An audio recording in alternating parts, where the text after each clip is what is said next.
What's going on, everybody? Leo Lee here. And today, I wanted to talk about the Game Awards 2024, the nominees. Yeah, so I watched this on stream yesterday, and I kind of wanted to make a separate video to go over my thoughts on the nominees of this year. So, we're going to hop into the site here, and let's see, where should we start? I don't care about any of the esports, content creator. We'll start with most anticipated game. All right, so we got Death Stranding 2, Ghost of Yote. This is my personal vote. I'm highly anticipating this game. And then we got Grand Theft Auto 6. Now, we all know this is the one that's going to win. I'm personally not a huge Grand Theft Auto fan. I mean, I played Grand Theft Auto 2 all the way up to, I think, San Andreas was the last Grand Theft Auto that I really played. And then I played about, 20-ish hours of Grand Theft Auto 5 and dabbled in the online stuff. I don't know. For me, I understand. It's a great franchise. It's fun games. It's just, for me personally, it's like more of the same, and you know what you're going to get. And it kind of, the hype surrounding this game kind of proves my point. All they did was show cutscene trailers of Grand Theft Auto 6, and everybody's already super hyped about it. And that's because everybody knows exactly how it's going to play. So for me personally, that's the reason why I'm not like overly excited for it. It's just going to be more of the same with a pretty new skin, in my opinion. But I'm definitely going to play it. I'm not hating on it or anything like that. Just my critique. Let's see. We got Metroid Prime 4. The last Metroid game I played was Super Metroid on Super Nintendo. Yeah, it's been a while since I've dabbled in Nintendo games. And then we got Monster Hunter Wilds. This is another highly anticipated game. I think I'm going to get into Monster Hunter when this one comes out. I dabbled in a bit of Monster Hunter Worlds, is it called? Yeah, Worlds.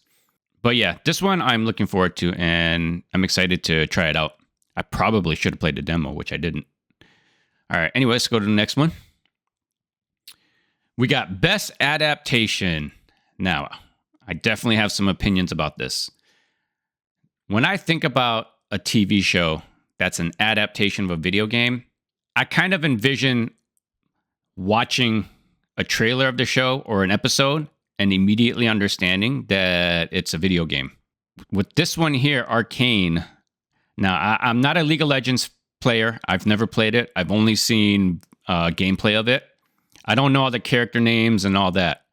But when I think about the gameplay of League of Legends, and then I actually watched an episode of Arcane, there's nothing about Arcane that tells me it's an adaptation of a video game, unless I know the characters, because I know these characters exist in the video game. Outside of just that, there's nothing about the show that reminds me of League of Legends.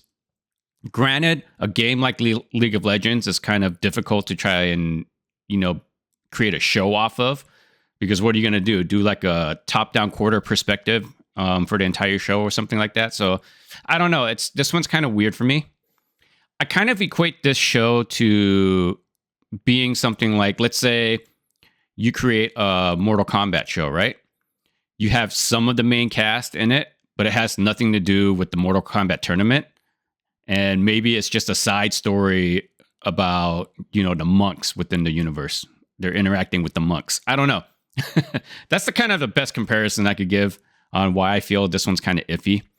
This seems more like, an adaptation of the League of Legends video game lore instead of the game itself. But I don't know. I do think it's a good show. The first episode I watched is very good, so I'm probably going to continue watching this. It's highly rated, so I understand. I understand why people love this. Fallout, of course. This is my personal pick. I love the Fallout show. This show was fantastic, in my opinion. And I'm not a Fallout player. This show is what caused me to actually dabble in the Fallout game. But this is a prime example of what I'm talking about. Even though I'm not a Fallout player, I've seen clips of the game over the years. And as soon as I saw trailers for the show, I immediately knew it was Fallout. It's pretty much just like the game. And this one doesn't even contain the same characters. It's a whole new cast of characters. Yet you can still tell it's very obviously from the Fallout game. Last of Us is another great example of that. All right. Okay. We also got Knuckles, Like a Dragon Yakuza. I heard this one sucks. Tomb Raider. No, I'm not touching that one. All right. It's all good there. Oop. I didn't mean to exit. Let's go back in. Where were we? Best adaptation. All right, best multiplayer. Call of Duty, of course, is always going to be on there. I'm actually starting to get back into Call of Duty. I'm enjoying this one. Let's see. You got Helldivers 2. Haven't played it, but I know why it's there. Super Mario Party, Jamboree, Tekken 8, and Warhammer Space Marine 2. This one, I really don't know. I don't know. Probably Mario is going to win. Anyways, moving on. Best sports racing. It's all 2K shit. I don't care about the sports games. Best sim strategy. I don't really play these games. Best family game. There we go. Astrobot makes its first appearance. Okay, we got Princess Peach Showtime, Mario Party Jamboree. I'm hearing really good things about this game. Legend of Zelda, Echoes of Wisdom, The Plucky Squire. Oh, looking all good here. Best fighting game. Dragon Ball Sparking Zero, Grand Blue Fantasy versus Rising. Marvel vs. Capcom Fighting Collection. Got Multiverses and Tekken 8. This one's going to be between Tekken 8 and Dragon Ball Sparking Zero. Dragon Ball has a larger fan base, so I'm pretty sure that's going to win. Don't disagree with anything there. Best RPG, Dragon's Dogma 2. No thank you. Elden Ring, Shadow of the Erdtree. If any of you are fans of my channel, you know damn well this is my pick. Final Fantasy VII Rebirth, Like a Dragon Infinite Wealth, and Metaphor ReFantazio. It's going to be between Shadow of the Erdtree and Rebirth, but I'm pretty confident Shadow of the Erdtree is going to win. Kind of interesting, huh? There's a DLC that's in this category. Best Action Adventure. Okay, so here, Astrobot. Come on. Really? An action adventure? Isn't this a platformer? Prince of Persia, Lost Crown. Here's another weird one. Silent Hill 2. Why is this in the best action adventure category? This does not belong here. This arguably also doesn't belong here. Astrobot and Silent Hill 2 need to get out of this category. Star Wars Outlaws and Legend of Zelda Echoes of Wisdom. All right. Best action game. Black Myth Wukong, Call of Duty, Black Ops 6, Helldivers 2, Stellar Blade, Warhammer. Wukong is my personal pick. I freaking love this game. I think this deserves the win here. A lot of people like Stellar Blade. I found Stellar Blade to be okay. Stellar Blade's about like, a 7 for me personally. A lot of people loved Helldivers 2, so I can see that. But I'm pretty confident Wukong's taking this one. No complaints there. Best VR, don't care. Best mobile game, definitely don't care. Best debut indie game, I don't know any of these titles. I keep hearing about Balatro, some weird card game. Best indie game, Balatro's going to win that. That's all I hear about for this category. Best community support. Yeah, all looks good there. Best ongoing. This category has always been weird to me. You're going to see largely the same pool of games, aren't you? Because that's the point of them. Best ongoing. Keyword, ongoing. All right. Games for impact. Don't care. Innovation and accessibility. We'll skip over that. Oh, wait. Let's go back. And we finally see Dragon Age the Veilguard in the category. Interesting. More on that in a bit. All right, moving on. Best performance. I don't know any of these actors except her. And that's only due to Hellblade. She's probably going to win. All right, moving on. Best audio design, Astrobot, Call of Duty. Call of Duty never has good audio. Get that shit out of here. Final Fantasy Rebirth, Senua Saga's Hellblade 2, and Silent Hill 2. Me personally, Silent Hill 2, I think this game had great, fantastic audio design. But Senua Saga is probably going to win because they're known for their like trippy audio effects, like the voices, in your head and stuff like that. So that one's probably going to take it. I can see Rebirth getting it as well. No complaints there. Okay, best score in music. Man, what is with the Game Awards? Why do you guys have such a raging hard-on for Astrobot? This thing's like in every category. Okay, Final Fantasy Rebirth. Metaphor, ReFantazio, Silent Hill 2, and Stellar Blade. My personal pick is Stellar Blade. This game has a great soundtrack. Here's the thing, though. You put Astrobot in here, but you don't include fucking Wukong. How do you not include Wukong? Have you not heard the Headless Musician sound music? That song alone is better than anything in Astrobot, I guarantee. But yeah, okay, moving on. Rant over on that. Best art direction, Astrobot, really? I'm telling you, they love Astrobot this year for whatever reason. Black Myth Wukong, Elden Ring Shadow of the Earth Tree. That's my pick, of course. I pick, whenever I see Elden Ring, it gets my pick automatically. No questions asked. Metaphor, ReFantazio, and Never, as Jeff Keighley likes to say.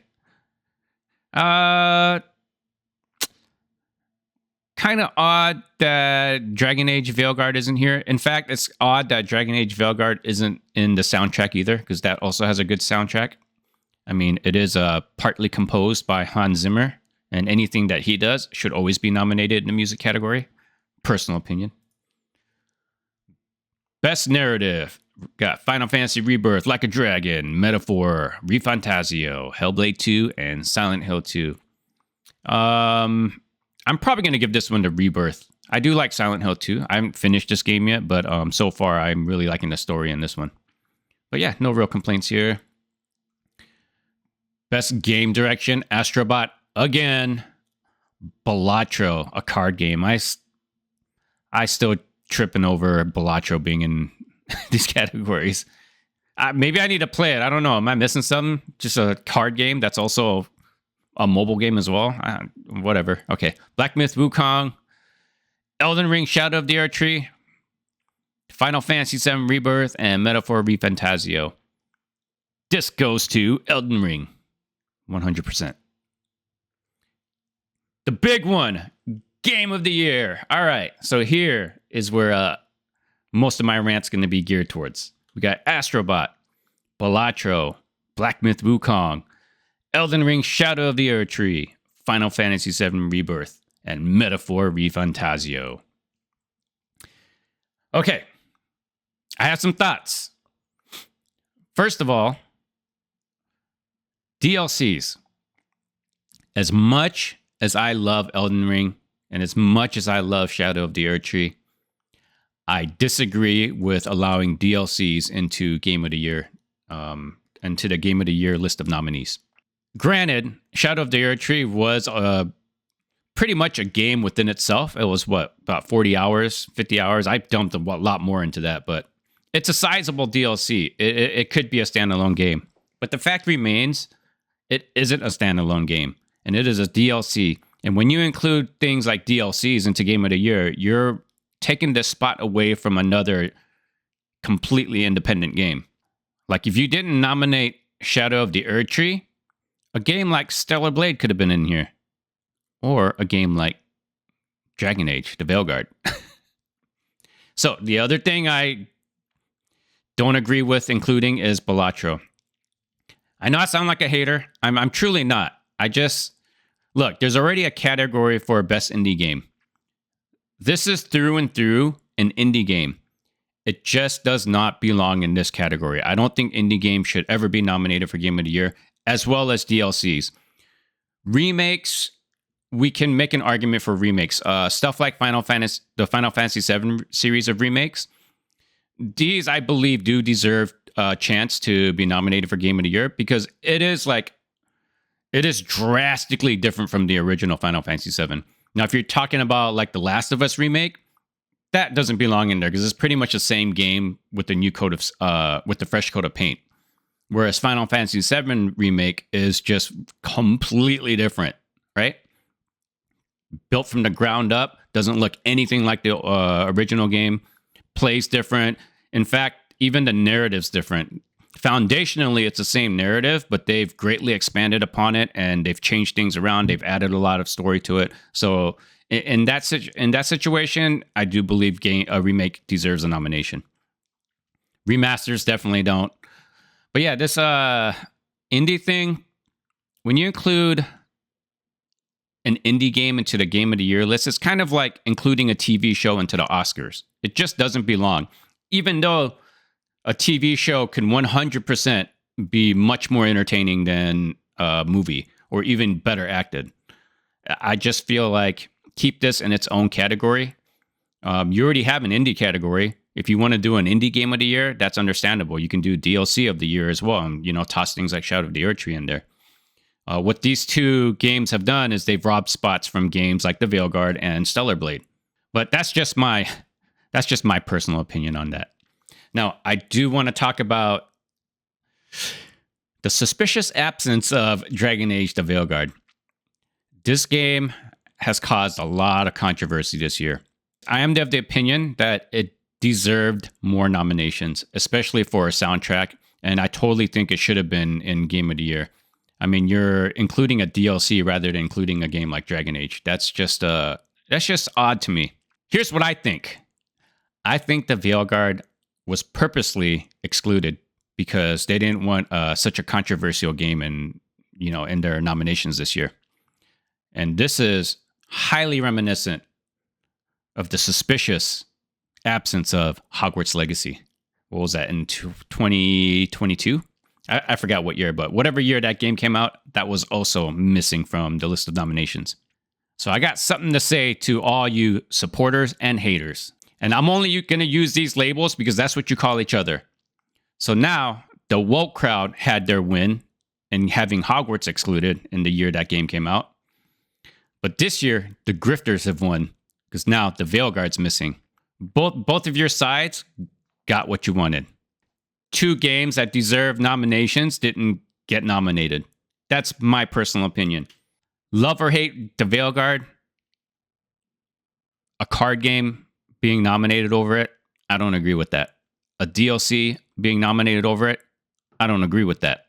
Even though I'm going to vote for this DLC because Elden Ring is better than everything.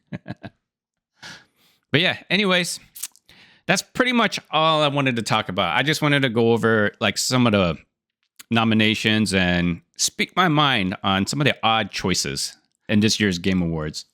But it is what it is. It's not like we have power over any of this. Even though we vote, we're not the ones who get the last say. I think they said something, gamers get like 10% of the vote.